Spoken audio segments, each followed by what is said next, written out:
प्रणम्य शिरसा देवं गौरीपुत्रं विनायकम् भक्तावासं स्मेर नित्यमाय कामार्थसिद्धये प्रथमं वक्रतुण्डं चेकदन्तं द्वितीयकम् तृतीयं कृष्णपिङ्गाक्षं गजवक्त्रं चतुर्थकम्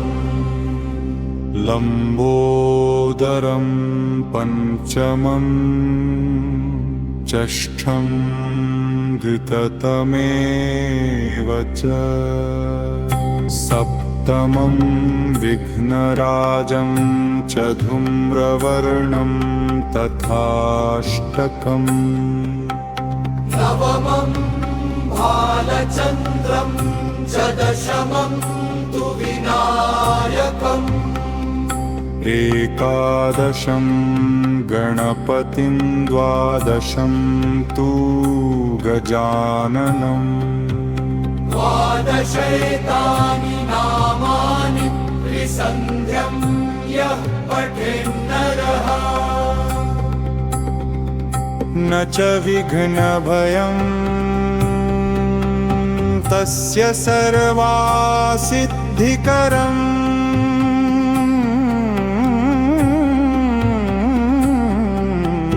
प्रभो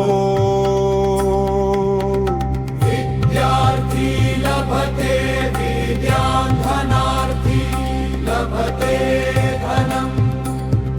पुत्रार्थी लभते पुत्रान् मोक्षार्थी लभते गतिम्